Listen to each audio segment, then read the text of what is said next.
A woman wearing a MAGA hat sees a black boy taking photos in a park and instantly assumes that he is up to no good, so she has a meltdown and calls the police, only to find out that the officer is the boy's father and the captain of the police.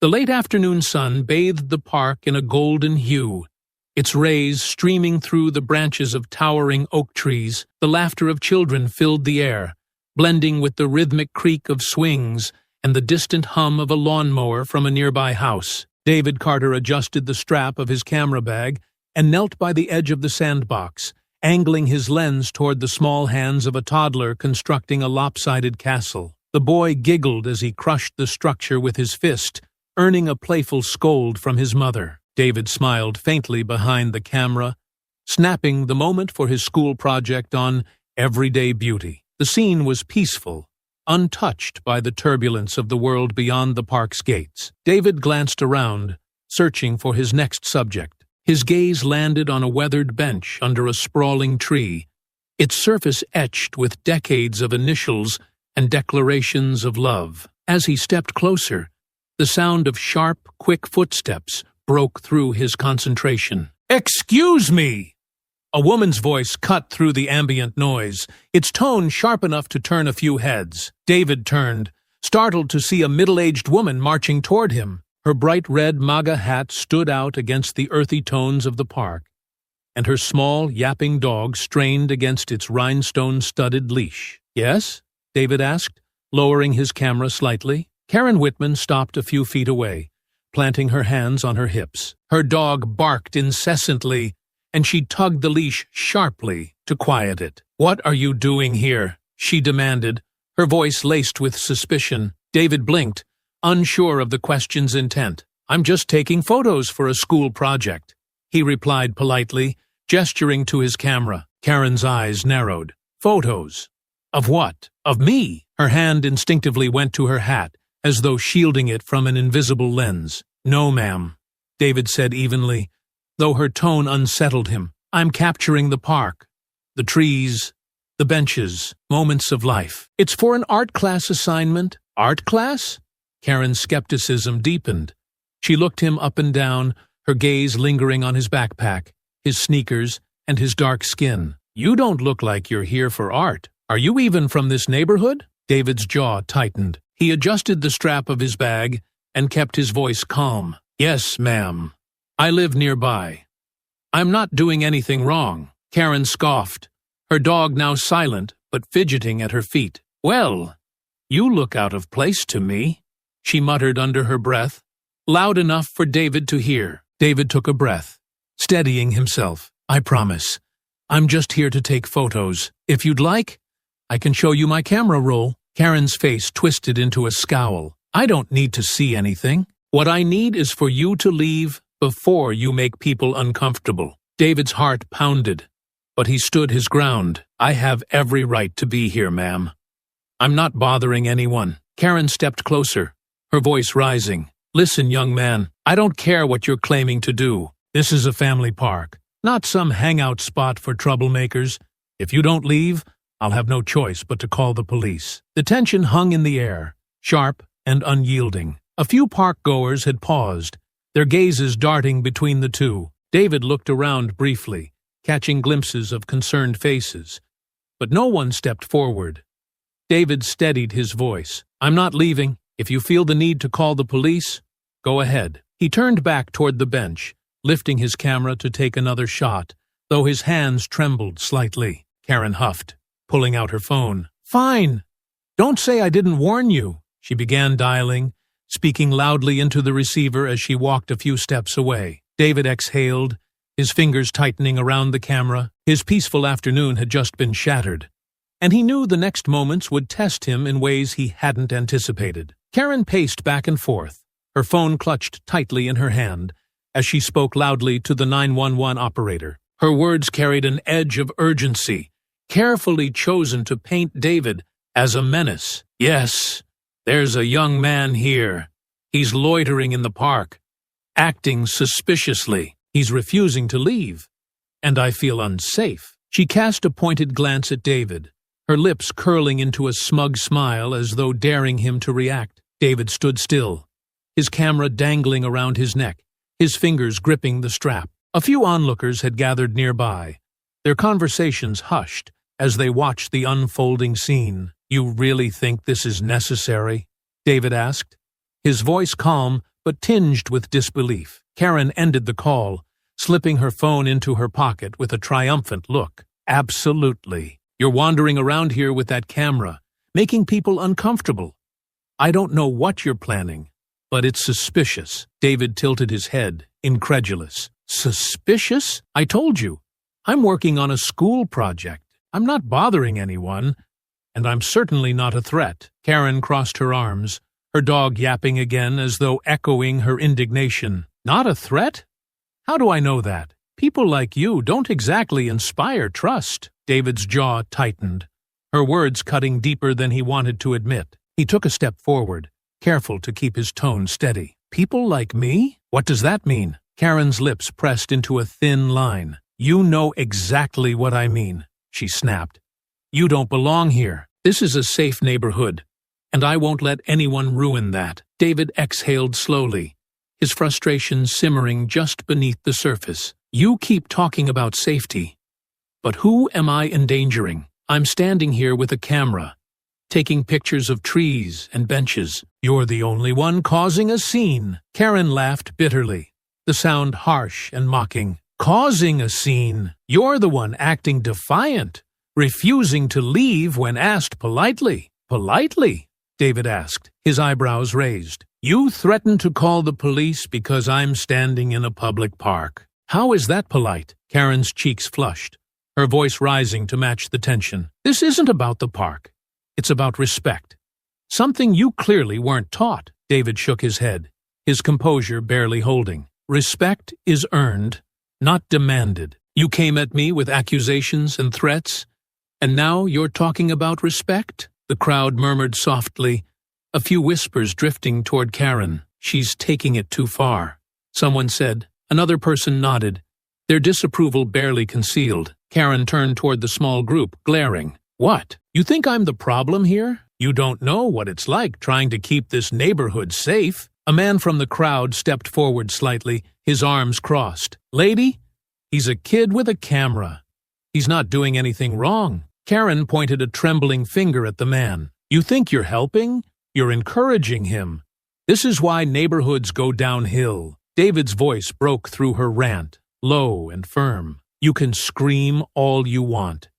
It doesn't change the fact that I have the same right to be here as anyone else. You don't get to decide who belongs and who doesn't." Karen opened her mouth to respond, but the distant wail of sirens cut through the air. Her expression shifted to one of smug satisfaction as she straightened her posture. "They'll sort this out," she said with a smirk. "We'll see how much your attitude helps you when the police get here." David stood tall, his heart pounding as the sirens grew louder.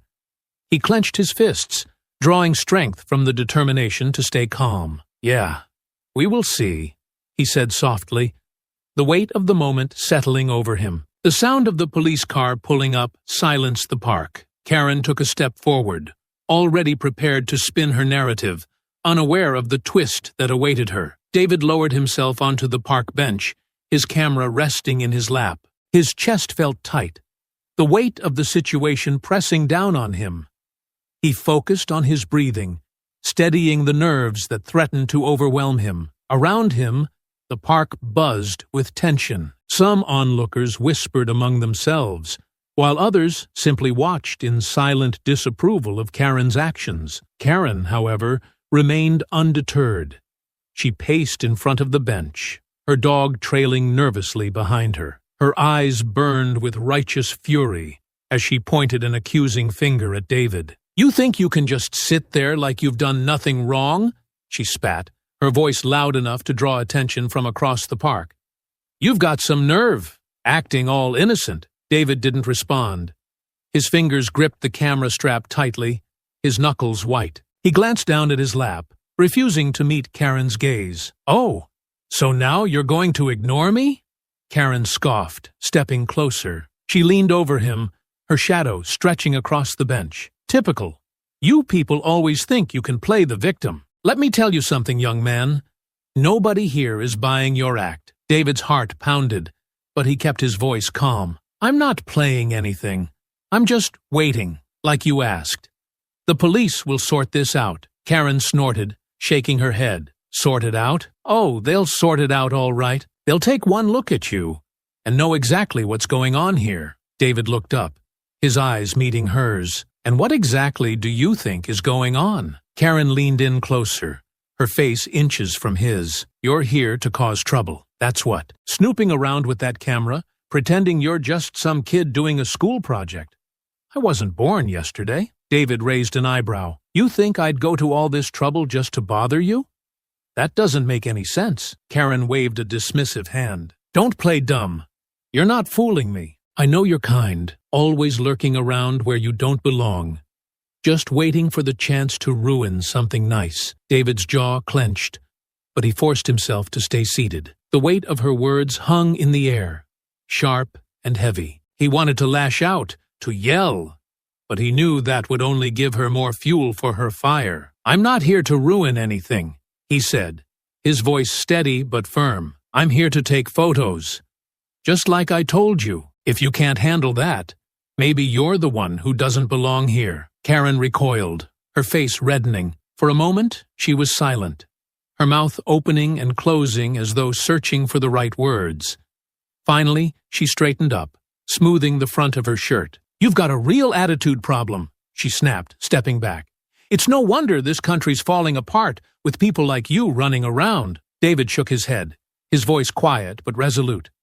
You keep saying, people like me. What does that mean? Go ahead.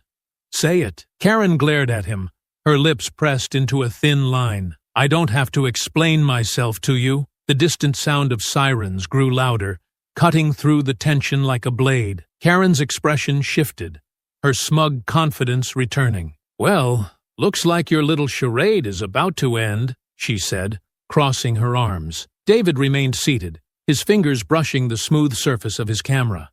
He didn't reply, his focus shifting to the approaching police car. He knew the next few moments would change everything, but he wasn't sure how. The car pulled up to the curb, and a tall man in a police uniform stepped out. Karen's face lit up, her confidence surging as she waved him over. Officer, over here, she called, striding toward him. David's stomach tightened as he watched the man approach. Then, to Karen's confusion, the officer smiled and said, David, you okay, son? The color drained from Karen's face as she froze in place, her smugness evaporating in an instant. Karen's eyes darted between Marcus and David, her face a mix of confusion and defiance. The smugness she had when calling the police began to fade, replaced by frustration. Wait a minute, she said, her voice rising. You're his father? Yes, ma'am, Marcus replied evenly, his eyes locked on hers. And I'm also the captain of the precinct that responded to your call. Now, can you explain exactly why you felt the need to report my son? Karen blinked rapidly, caught off guard. She glanced at the growing crowd of onlookers, their disapproving gazes fueling her agitation. I already told you, she snapped. He was wandering around, taking pictures, acting like he owned the place.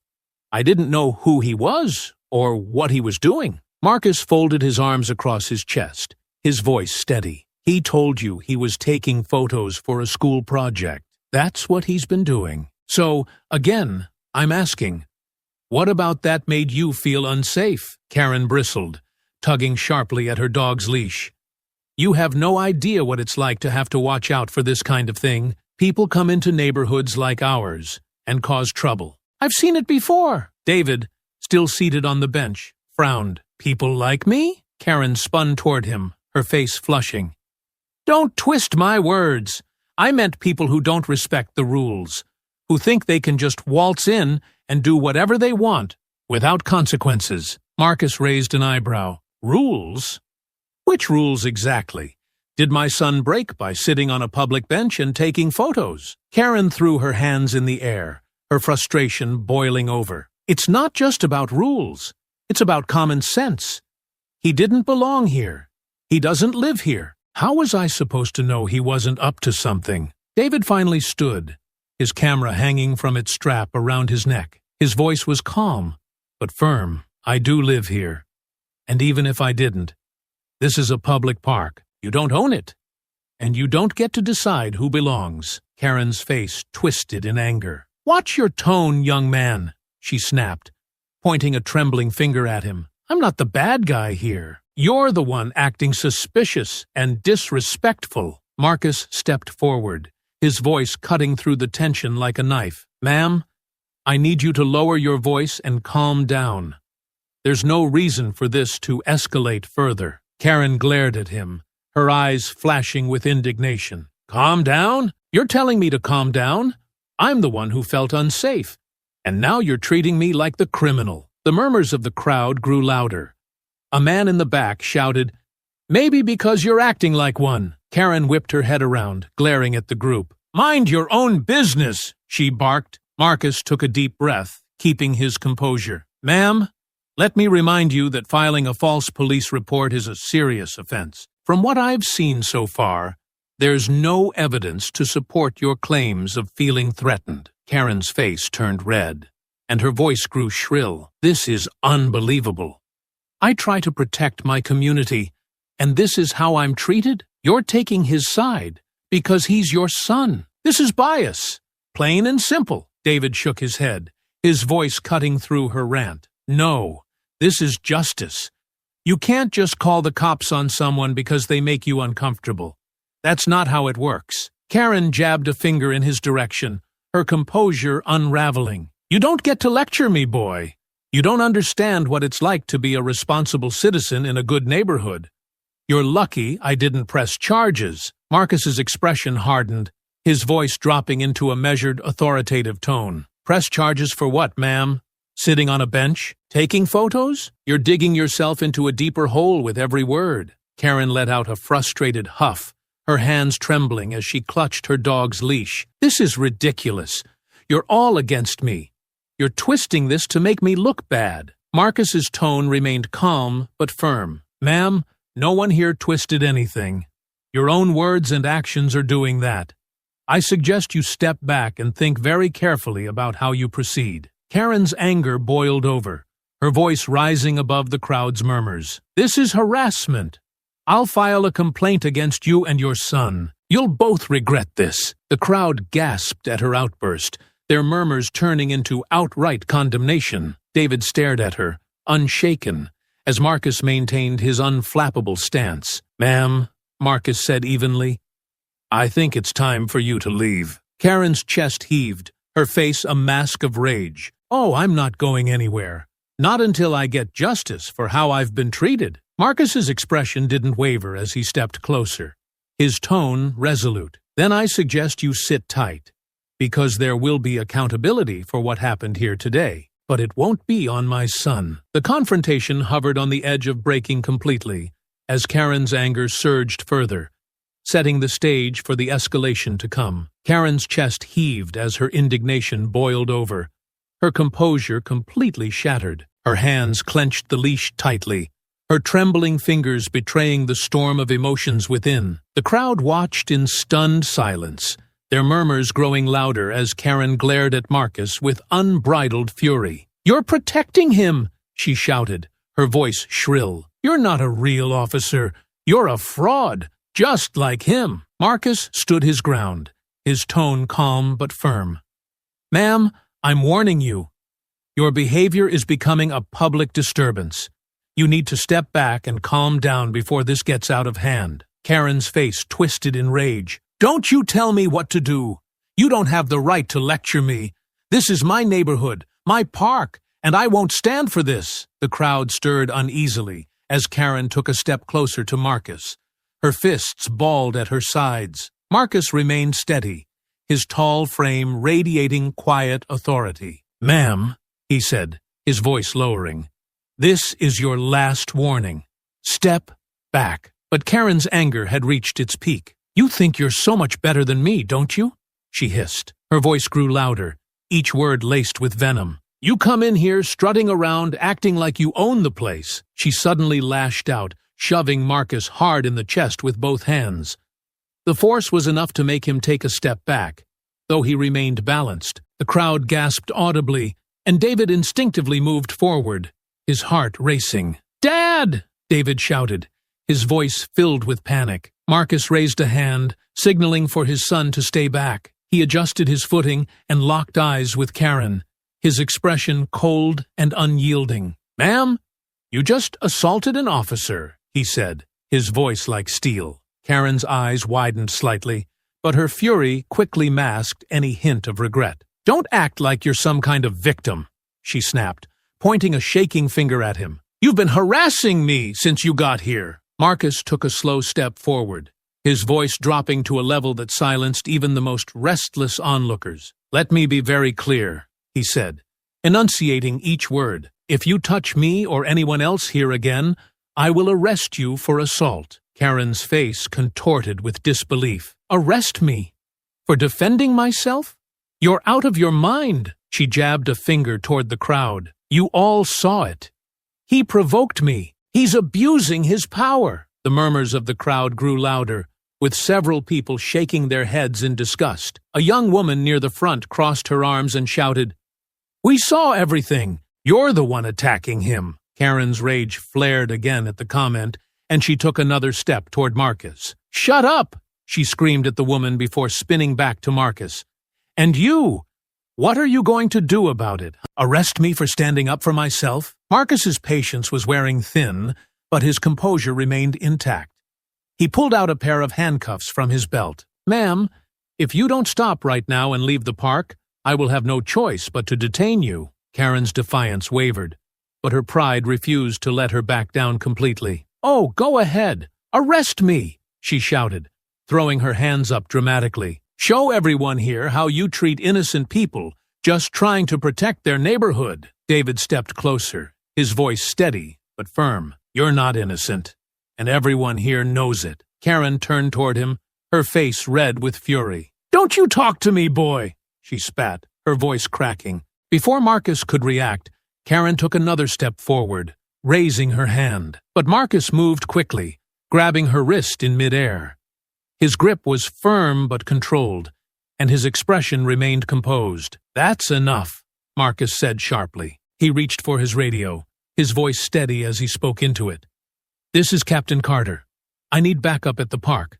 Suspect is resisting and has assaulted an officer." The crowd erupted into murmurs and gasps as Karen struggled against Marcus's grip. "Let me go," she screamed, twisting her arm. "This is abuse! You're abusing me!" Marcus released her wrist and stepped back, positioning himself between her and David. "Ma'am, sit down on the bench and wait quietly, or I will restrain you." Karen stumbled backward, her face pale with shock and rage. She looked around wildly, as though searching for someone to come to her defense, but the crowd's disapproving stares offered no support. "You'll regret this," she shouted, her voice cracking with desperation. "You'll both regret this." Marcus didn't reply, his focus unwavering. The sound of distant sirens cut through the air, signaling the arrival of backup. Karen's eyes darted toward the sound, and for the first time, fear flickered across her face. Karen stood frozen, her chest heaving as the wail of sirens grew louder. Her dog whimpered at her feet, pulling gently at its leash. But Karen didn't move. Her eyes darted wildly between Marcus and the approaching patrol car. A mix of fury and panic etched across her face. The crowd stirred, some stepping closer to get a better view of the unfolding drama. Their murmurs filled the tense silence, rippling through the park like an undercurrent of judgment. "Looks like she's finally getting what she deserves," someone muttered, loud enough for Karen to hear. Her head snapped toward the crowd, her face twisting with anger. "You don't know anything," she shouted, pointing a trembling finger. "I'm the victim here. They're all ganging up on me." Marcus took a slow step forward, his presence commanding. His voice was calm but firm, cutting through Karen's rant. "Ma'am, the time for excuses is over. You assaulted an officer and created a public disturbance. When backup arrives, I'll be placing you under arrest." Karen's face turned pale. "Arrest? For what? I didn't do anything wrong." "You're abusing your authority." David stood a few feet behind his father, his arms crossed tightly over his chest. "You shoved him in front of everyone here," he said, his voice steady. That's not abuse. That's assault. Karen glared at him, her lips curling into a sneer. Of course you'd say that. You're just as bad as he is. Before Marcus could respond, the patrol car pulled up, its lights flashing. 2 uniformed officers stepped out, their gazes scanning the scene. One of them, a younger officer, approached Marcus with a respectful nod. Captain Carter, the officer said. What's the situation? Marcus gestured toward Karen, who stood stiffly with her fists clenched. This individual filed a false police report, created a public disturbance, and physically assaulted me. She's refusing to comply. The officer glanced at Karen, his expression neutral but professional. Ma'am, I'm going to need you to turn around and place your hands behind your back. Karen's eyes widened, and she stumbled back a step. What? No, you can't do this. This is a misunderstanding. Marcus remained composed, his tone unwavering. You were warned multiple times, ma'am. Actions have consequences. Karen's panic morphed into desperation. She turned to the crowd, her voice shrill. You all saw it. He provoked me. This is a setup. They're trying to humiliate me. The crowd murmured in response, but the disapproval in their faces was undeniable. A middle-aged woman in the front crossed her arms and shook her head. No one provoked you, she said loudly. You brought this on yourself. Karen's jaw dropped, her gaze snapping to the woman. How dare you? She screamed, her voice cracking. The younger officer stepped forward, his voice firm. Ma'am, this is your last chance to comply peacefully. Please turn around and place your hands behind your back. Karen's defiance wavered as her breathing grew shallow. Her gaze shifted back to Marcus, who stood tall and resolute, his arms crossed. This isn't over, she hissed. You'll regret this. All of you will. She turned slowly, her shoulders stiff, and held out her hands with a dramatic sigh. The officer quickly and efficiently placed handcuffs on her wrists, reciting her rights as he guided her toward the patrol car. The crowd watched in silence, their judgment palpable. A young man near the back let out a low whistle. Well, that's one way to make an exit. Karen shot him a withering glare as she was placed in the back seat of the patrol car. Her dog barked plaintively, and one of the officers handed the leash to a member of the crowd who offered to take care of it. Marcus turned to the crowd, his voice steady and authoritative. Thank you all for remaining calm during this situation. If anyone has further concerns, you're welcome to contact the precinct. The crowd began to disperse slowly, though a few people lingered, exchanging quiet remarks about the incident. Marcus turned back to David, placing a reassuring hand on his shoulder. You okay?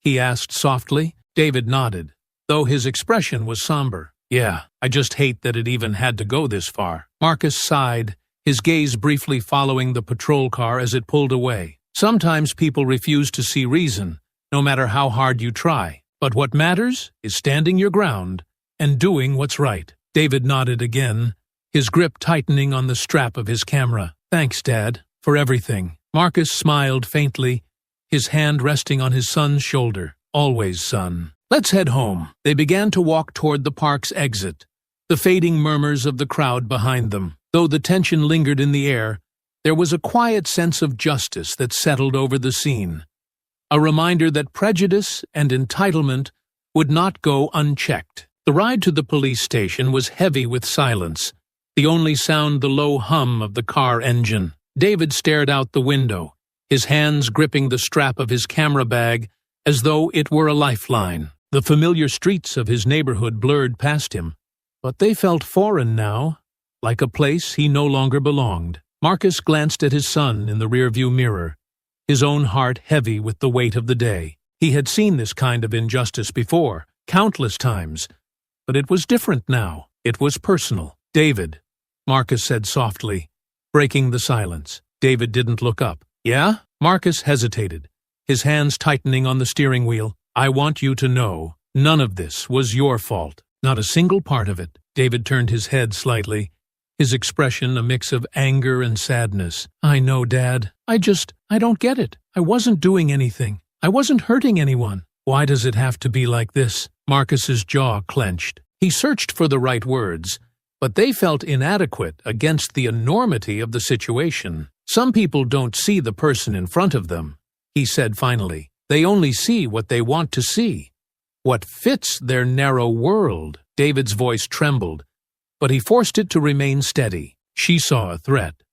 All I had was a camera, and she saw a threat. Marcus exhaled slowly, his eyes fixed on the road ahead. She saw something she didn't understand, and instead of asking questions, she made assumptions, dangerous ones. David pressed his forehead against the window, his breath fogging the glass. Do you think it'll ever change? People like her, the way they think? Marcus's heart ached at the question, but he didn't shy away from it. I don't know, son.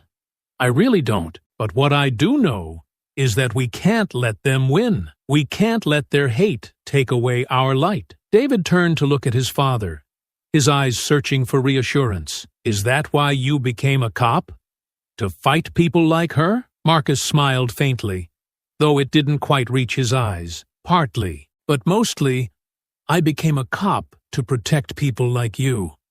To make sure that when someone tries to hurt you, there's someone standing in their way. The car fell silent again, but the tension had shifted. David leaned back in his seat, his grip on the camera bag loosening just slightly. He still felt the sting of Karen's words, but his father's presence was a reminder that he wasn't alone in this fight. As the station came into view, Marcus reached over and gave David's shoulder a gentle squeeze. We'll get through this, together. David nodded, his expression resolute. Together. The car pulled into the parking lot, the bright lights of the station illuminating the dark night. David straightened his shoulders, ready to face whatever came next. The fluorescent lights in the station buzzed faintly as Marcus and David stepped through the glass doors. David stayed close to his father, his camera bag clutched tightly in his hand. Despite his exhaustion, his mind raced. He replayed Karen's words in his head, the venom in her voice cutting deeper than he wanted to admit. Karen sat at a plastic chair near the front desk, her MAGA hat crooked and her hands cuffed behind her back. Her lips were pressed into a thin line, but the fury in her eyes betrayed her composure. The officers nearby were talking quietly, their eyes occasionally flicking to her. The moment Karen saw Marcus and David, her face twisted into a sneer. You, she hissed, her voice cutting through the low hum of the station. You've made a huge mistake. You'll regret this. You both will. Marcus's expression remained unreadable as he gestured for David to follow him. He approached the desk, speaking briefly with the officer on duty. Meanwhile, Karen's words grew louder and sharper, her frustration spilling out. This is harassment. I was doing my duty as a citizen, and you're treating me like a criminal. My lawyer is going to have a field day with this. Marcus turned to her, his tone calm but firm. Ma'am, you're here because of your own actions. Harassment, assault, and filing a false police report are serious charges. Karen struggled against her cuffs, her voice rising. Oh, please! Your kid was up to no good, and you know it. You're just covering for him, because you're his father. David stepped forward, his voice quiet but steady. I was sitting on a bench, taking pictures. That's all I was doing. You're the one who started yelling and calling the cops for no reason. Karen's glare turned to him. Don't talk to me like that, boy. You don't get to play the victim here. David clenched his fists, but Marcus stepped between them.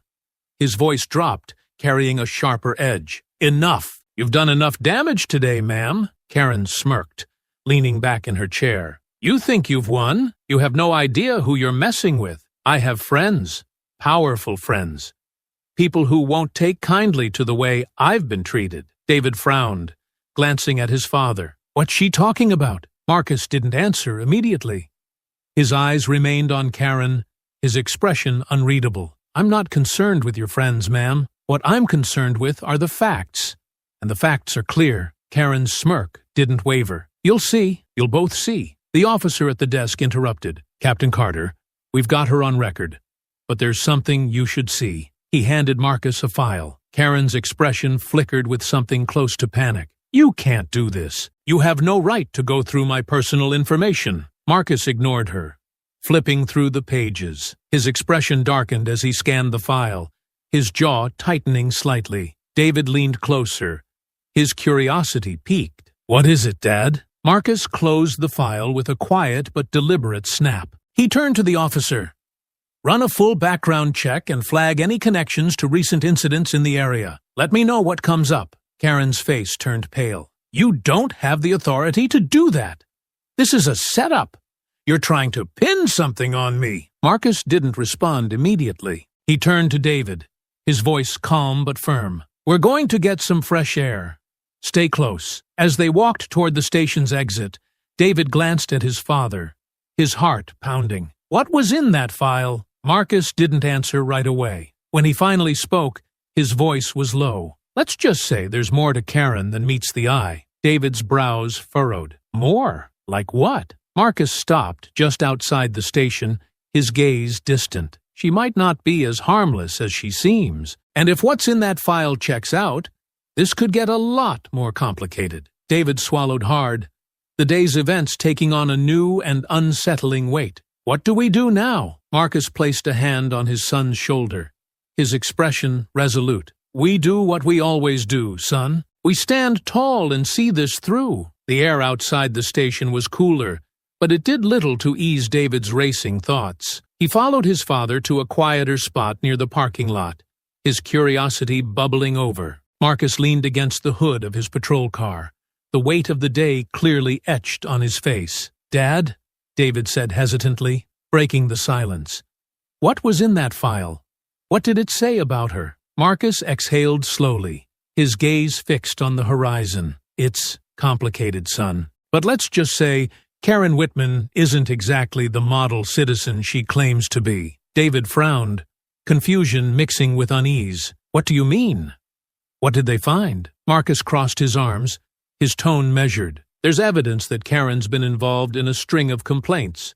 Harassment, intimidation, even a few cases of vandalism, all targeted at people she claimed didn't belong in her neighborhood." David's stomach twisted at the words. "You mean people like me?" Marcus nodded grimly. "It looks that way. And it's not just here. The file mentioned similar incidents in another town where she used to live. She left right before charges could be filed." David leaned against the car, his mind racing. "So, she's done this before? How is she not in jail?" Marcus's jaw tightened. Some people know how to manipulate the system. They make just enough noise to scare people, but not enough to get caught. She's been walking that line for a long time. David's anger flared. And now she's trying to do it again, with us. What if she actually has those friends she was talking about? Marcus placed a reassuring hand on his son's shoulder. "Let me worry about that. What matters is that we have her actions on record now, and if there's more to her story, we'll find it." Before David could respond, the station doors swung open, and one of Marcus's officers stepped out. He jogged over, a clipboard in hand. "Captain Carter, we've flagged some connections. You'll want to see this." Marcus took the clipboard and scanned the report.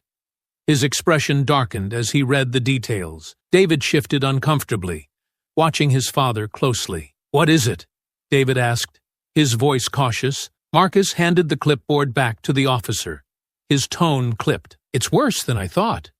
Karen's been linked to a local group that's been spreading hate speech and organizing rallies under the guise of neighborhood preservation." David's eyes widened. "Wait, like a hate group?" Marcus nodded, his face grim. "Not officially. They're careful to stay just inside the law.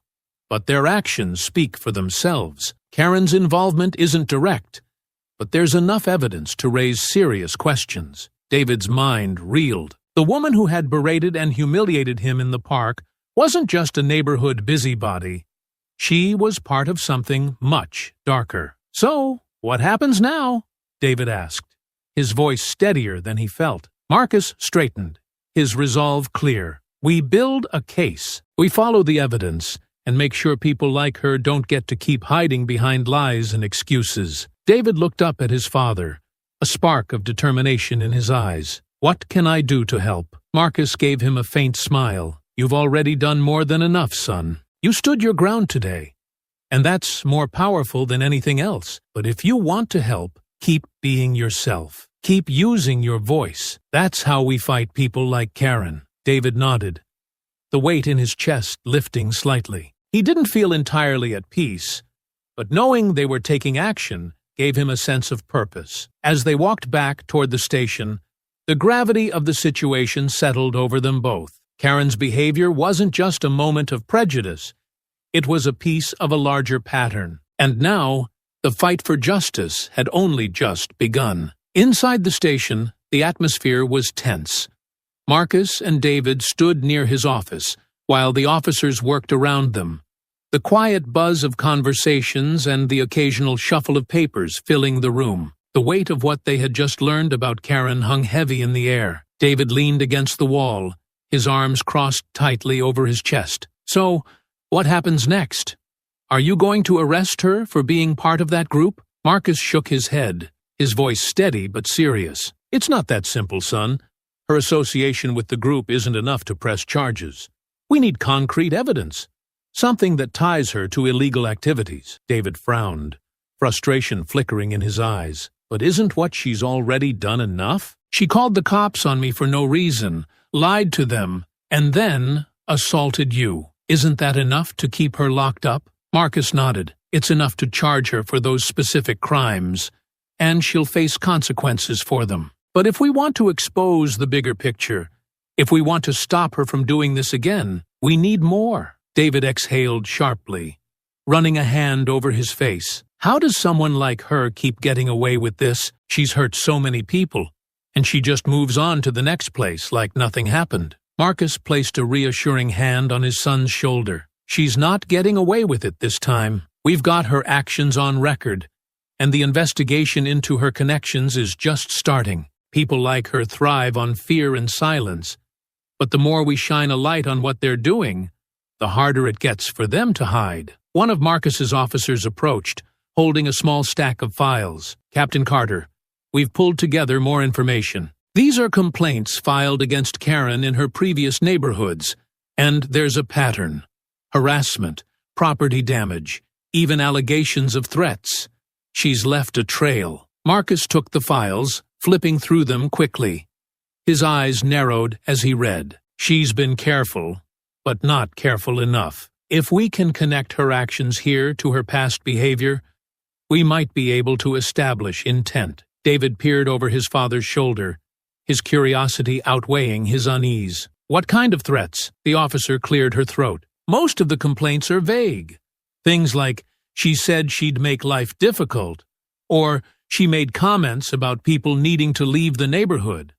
But a few of the reports mention specific incidents, like broken windows or cars being keyed after arguments with her. David's stomach twisted. She's done this to so many people, and no one stopped her? Marcus's jaw tightened. Not yet, but now we have a chance to make it stick. The officer hesitated before continuing. There's one more thing. We found social media posts linking her to some of the rallies held by that neighborhood preservation group. Nothing explicitly illegal, but enough to show she's involved. Marcus closed the file and handed it back to the officer. Good work. Keep digging. I want to know every detail about her connections and actions. The officer nodded and returned to her desk, leaving Marcus and David in a moment of quiet. David's voice was softer now, but no less resolute. She's not going to stop, is she? Even if she gets in trouble for what she did to me, she'll just find another place to start over. Marcus looked at his son, his expression firm. Not if we make sure she faces real accountability. This time, we're not letting her walk away. David nodded slowly, a spark of determination lighting in his eyes. What can I do? Marcus smiled faintly. You've already done a lot, son. Your strength today showed people who she really is. But if you want to help more, we'll need to gather statements from people she's hurt. People in the community who are ready to speak up. That could make all the difference. David straightened, his resolve solidifying. Okay, let's do it. Marcus nodded, pride flickering across his face. Let's do it. As they walked back toward the desk to begin the next steps, the hum of the station seemed quieter, more focused. The fight against Karen wasn't over, but for the first time, it felt like progress was being made. The video of Karen's park confrontation spread faster than wildfire. By the morning after her arrest, it was plastered across every major social media platform. The clip, recorded by a bystander, perfectly captured her berating David, yelling inflammatory remarks, and being led away in handcuffs by Marcus. It was only a matter of hours before hashtags like Yar Chu Thi, Justice for David, and Park Karen began trending. News outlets picked up the story, airing segments with titles like Local Woman Sparks Outrage After Calling Police on Black Teenager, and Community in Uproar Over False Police Report. Clips of Karen's face, twisted in anger, looped endlessly, interspersed with sound bites from bystanders, recounting what they'd seen. Social media responses ranged from outrage to calls for systemic change. Comments poured in, "This is why we need to address everyday racism. It's not just big events. It's moments like this. She's the kind of person who makes communities unsafe. Kudos to the teen and his dad for handling this so well. Her employer needs to see this." Does Green Hill Realty support this kind of behavior? Within hours, Karen's name and job were revealed by internet sleuths. A tweet tagged Green Hill Realty, saying, "Karen Whitman is supposed to be in charge of community outreach. Is this the kind of outreach you stand for?" The post included screenshots of her profile on a professional networking site and contact information for her company. The backlash was swift. By midday, Green Hill Realty issued a public statement. "We do not condone the actions of Karen Whitman. Her behavior does not align with our company's values of inclusion and respect. Effective immediately, she is no longer employed with Green Hill Realty." David saw the statement on his phone as he sat at the kitchen table, scrolling through the flood of posts. "Dad!" he called out, holding up his phone. "She got fired." Marcus walked over, glancing at the screen. His expression was calm, but his voice carried a note of caution. "Actions have consequences. But remember, this doesn't mean it's over. Stay focused." Karen sat in a holding cell at the station, her hands trembling as she clutched the edge of the metal bench. She had spent the night listening to the buzz of voices outside the bars, trying to convince herself this would all blow over. Her lawyer, a sharp-eyed man in his 40s, sat across from her on the other side of the bars, reviewing his notes. "They fired me," Karen spat, her voice laced with disbelief and fury. Just like that. No phone call, no explanation. Just a cold email saying, "I'm no longer employed." Her lawyer didn't look up. "Considering the video that's been circulating, I'm not surprised. You've gone viral, Karen. And not in a good way." Karen's jaw tightened. "It's all lies. That video, it doesn't show the full story. They're making me out to be a monster, when all I was doing was protecting my community." The lawyer finally looked up, his expression a mix of weariness and irritation. "You're not helping yourself by sticking to that narrative. The video is damning. It shows you yelling at a teenager, accusing him of things you couldn't prove, and then assaulting a police officer. That's all anyone cares about." Karen's lips pressed into a thin line, but the redness creeping up her neck betrayed her frustration. "I was doing the right thing. He didn't belong there, and I had every right to question him." The lawyer sighed, rubbing his temples. "The court of public opinion doesn't care about your intentions. They care about what they see. And right now, what they see is someone who made a fool of herself and broke the law in the process." Karen's eyes flashed with anger. "They don't know what it's like, dealing with people like him. The boy was being disrespectful, and his father abused his authority to humiliate me.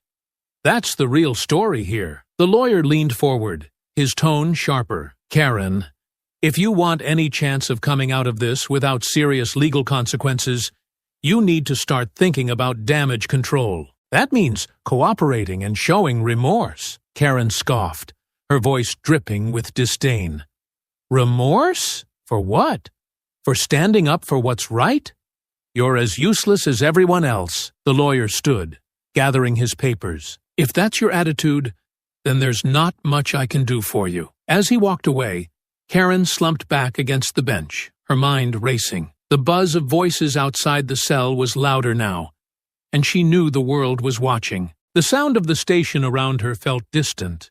Officers talking, phones ringing, the occasional clatter of a door. She clenched her fists, her nails digging into her palms. She had been fired, just like that. An email, cold and impersonal, had stripped her of her job and, in her mind, her dignity. The humiliation of being escorted through the park in handcuffs and thrown into a cell was one thing. Losing her career was another. They don't even know the full story, she muttered to herself. I was protecting this neighborhood. They'll regret turning on me. Her mind raced with thoughts of vengeance, but as the minutes passed, the reality of her situation began to sink in. She had no allies left. Her lawyer was losing patience. Her neighbors were turning against her, and her name was all over the news. Meanwhile, back at the station, Marcus sat in his office, sifting through the growing pile of complaints and evidence coming in from Karen's neighbors. Each new report added to the picture of a woman who had spent years intimidating those around her. One particularly damning statement caught his eye. A detailed account of Karen targeting a black family that had moved in 2 years ago. The father described finding threatening notes in their mailbox, their property vandalized, and Karen openly confronting them about bringing down the neighborhood. Marcus leaned back in his chair, exhaling slowly. He knew this wasn't just about the park anymore. It was bigger than David's experience. A knock at the door interrupted his thoughts. One of his officers poked her head in. Captain, another neighbor's here. Says she has something important to share. Marcus nodded, gesturing for her to bring them in. An older woman with a weathered face entered the office, clutching a stack of papers. She introduced herself as Mrs. Langley and explained that she'd lived in the neighborhood for over 30 years. I've been quiet about this for too long, she began, her voice steady but tinged with regret. I thought if I ignored her, she'd leave me alone, but she didn't. She laid the papers on Marcus's desk.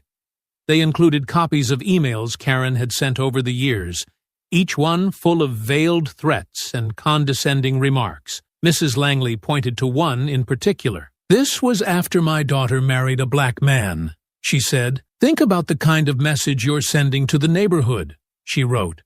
We work hard to keep this area respectable. David, who had been standing quietly in the corner, felt his stomach turn. She actually sent that? Mrs. Langley nodded, and when we invited our in-laws over for a barbecue, someone spray-painted, "Go back to where you belong" on my driveway. I can't prove it was her, but I know it was. Marcus nodded, his voice calm. Thank you for coming forward. People like you speaking out make a difference. As Mrs. Langley left, Marcus turned to David. This is what happens when people feel emboldened by silence. But now, that silence is breaking. In the holding cell, Karen leaned her head back against the wall, trying to steady her breathing. She could hear murmurs outside, voices she couldn't quite make out. A sense of unease crept over her. The sound of keys jingling snapped her out of her thoughts. A guard approached, unlocking the cell door. Whitman, your lawyer's here. Judge approved your release on bail. Karen stood, smoothing her shirt, as though she were about to walk into a meeting instead of out of a cell. Her lawyer stood nearby, his face stern. This doesn't mean you're off the hook, he said sharply.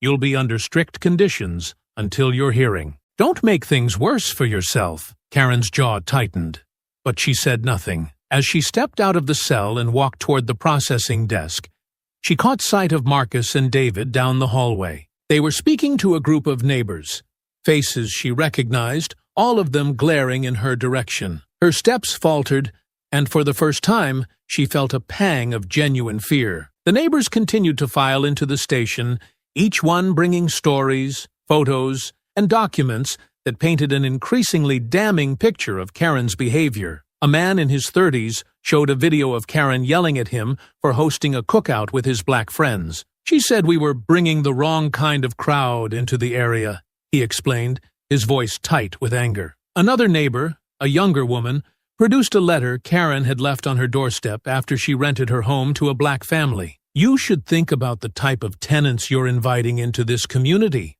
she read aloud, her voice shaking. The stories came in waves, each one adding weight to the evidence against Karen. David listened intently, his anger mingling with a growing sense of resolve. "This isn't just about me," he whispered to Marcus during a break. "She's been hurting people for years." Marcus nodded, his expression resolute. "And now, for the first time, people aren't afraid to stand up to her. That's what makes this different." Karen sat in her lawyer's car outside the station, staring out the window at the small crowd of neighbors entering. Her lawyer's voice was a distant hum, explaining the terms of her release, but Karen barely heard him, her eyes fixed on the station door, where Marcus and David stood surrounded by people she once dismissed as insignificant. Her grip tightened on her purse as a bitter thought crossed her mind. They'll regret this. All of them. Karen's release on bail did little to slow the momentum against her. Every day brought new voices from the community, each adding to the pile of evidence stacked against her. The public outcry refused to fade, with headlines and social media posts keeping her actions in the spotlight. Marcus stood in his office late one evening, flipping through the thick file that had grown over the weeks. Statements, photographs, videos. Each piece painted a damning picture of Karen's years of harassment and intimidation. David sat nearby, his camera resting on his lap, scrolling through the latest news coverage of the case. "It's overwhelming," David said, breaking the silence. "Every time I think we've heard it all, someone else comes forward." Marcus nodded, his face grim. "It's because people feel safe now. They know they're not alone, and they know she can't intimidate them anymore." David looked up, his expression serious. "Do you think it'll be enough? In court, I mean?" Marcus set the file down, his eyes meeting his son's. "I do. She's left too much behind. This trial isn't just about what she did to you. It's about everything she's done to this community. And when the truth comes out, it'll be impossible to ignore." As Marcus spoke, his phone buzzed on the desk. He picked it up and read the message, his lips pressing into a thin line. "What is it?" David asked. "The trial date's been set," Marcus replied, his voice steady. "It's time to see this through."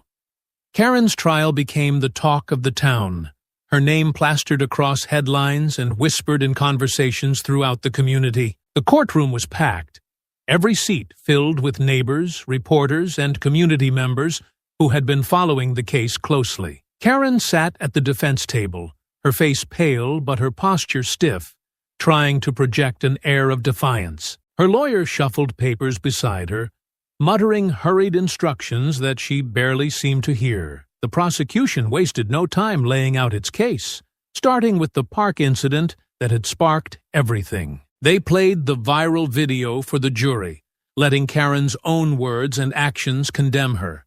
Then came the barrage of witness testimonies. "This isn't an isolated incident," the prosecutor said, pacing before the jury. "What you'll see over the course of this trial is a consistent pattern of intimidation, harassment, and prejudice that has spanned years. The defendant has abused her position in the community to bully and silence those she deemed unworthy of living in her neighborhood." The witnesses painted a damning picture. "She left threats in my mailbox after my family moved in," one man testified. "When I didn't respond, she keyed my car and spray-painted racial slurs on my garage.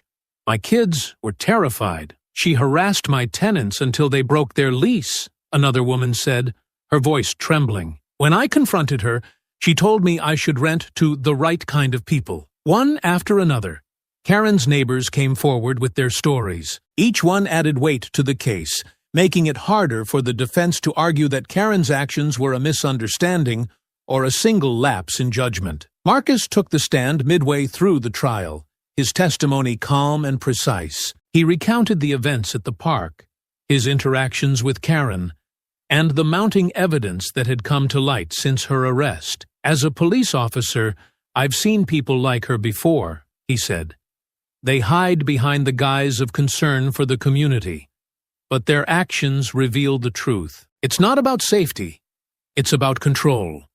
And when someone challenges that control, they lash out." When Karen herself took the stand, the tension in the room was palpable. She spoke haltingly, her usual bluster gone, replaced by a strained defensiveness. "I didn't mean to hurt anyone," she said, her voice cracking. "I thought I was doing the right thing, protecting my neighborhood. I didn't realize it would escalate like this." The prosecutor's cross-examination was merciless. Protecting your neighborhood?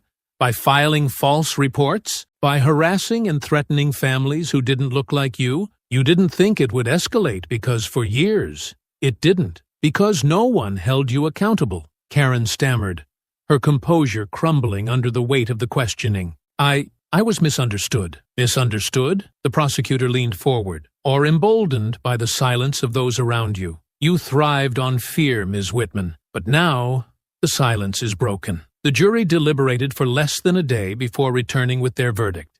Guilty on all counts. Karen's sentencing was harsh. The judge, a no-nonsense woman with years of experience handling cases of harassment, didn't mince words. "Ms. Whitman, your actions have caused irreparable harm to this community. You have targeted families, destroyed property, and undermined the very fabric of neighborhood trust. Your attempts to frame yourself as a concerned citizen are nothing more than a thinly veiled excuse for your prejudice. This court will not tolerate such behavior." Karen was sentenced to 6 months in jail, 3 years of probation, and mandatory participation in a rehabilitation program for hate-based offenses. In addition, she was ordered to pay significant restitution to the families she had harmed and barred from holding leadership positions in any neighborhood or community organization for the rest of her life. The courtroom erupted in murmurs as the sentence was read. Karen sat motionless, her face blank, as though she couldn't comprehend the severity of her punishment. Outside the courthouse,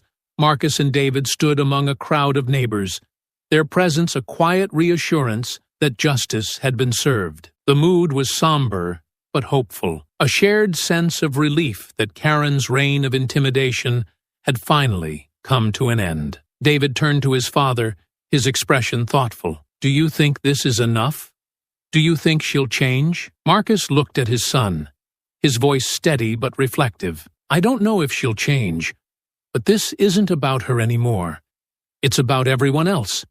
About making sure people know they don't have to stay silent, that they can stand up and be heard." David nodded slowly, a faint smile breaking through the seriousness of his expression. "I guess that's what matters most." Marcus placed a hand on his son's shoulder, pride evident in his eyes. "It is, and you were part of that, David. You stood your ground, and because of that, others found the courage to stand with you." As they walked away from the courthouse, the sun broke through the clouds, casting a warm light over the steps. The road ahead was still long, but for the first time in years, the community felt united, a place where voices were heard, and justice was more than just a word. The weeks following Karen's sentencing marked the end of an era for the neighborhood. With her gone, the community began to heal, but her absence left a scar, a reminder of the harm she had caused over the years. Karen's fall from grace was complete. Once a self-appointed authority in the neighborhood,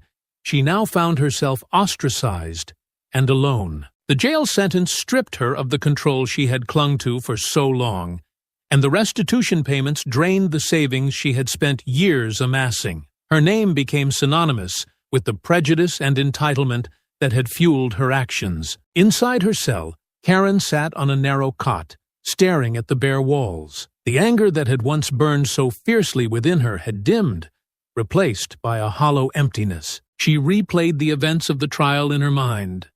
The damning testimonies, the glares from former neighbors, and the judge's cutting words. For the first time, Karen began to understand that her control had never been real. She had built her power on intimidation and silence, and when those were taken away, there was nothing left. Meanwhile, life in the neighborhood continued, but with a newfound sense of unity. Community meetings, once contentious and tense, became opportunities for dialogue and collaboration. Neighbors who had previously avoided each other began to connect, sharing stories and finding common ground. Marcus and David noticed the changes during their evening walks, observing how people seemed more willing to engage and less hesitant to speak up. One night, as they sat on their porch, The conversation turned to everything that had happened. "Do you think she regrets it?" David asked, his voice thoughtful. Marcus considered the question, his gaze fixed on the street. "Maybe, but regret doesn't always lead to change. What's important is that she can't hurt anyone else, at least not here." David nodded, his camera resting on his lap. "I guess it's not about her anymore, is it?" Marcus smiled faintly. "No, it's not. It's about what we do next, how we keep moving forward." David looked out at the street, where kids played and neighbors chatted, a scene that had felt impossible just months ago. "It feels different now, like people aren't afraid anymore." "That's because they're not," Marcus said. "When you stood your ground in that park, you showed them it was possible. And when people started speaking up, they realized they weren't alone." David glanced at his father, a small smile on his face. "I didn't think it would matter that much. I just didn't want to back down." Marcus placed a hand on his son's shoulder, his voice filled with pride. "That's all it takes sometimes. One person standing up, refusing to be silenced. You made a difference, David. Never forget that." The two sat quietly for a while, the hum of the neighborhood around them. The work wasn't finished. There would always be challenges, always be those who tried to divide. But for now, there was hope. And that was enough. As the stars began to dot the night sky, Marcus looked at his son and said, "Change doesn't happen all at once, but this was a step in the right direction. And sometimes, that's all we need to keep going." David nodded, his smile widening. One step at a time. Together they sat on the porch, ready to face whatever came next, knowing they had the strength to stand up for what was right, no matter how long the fight.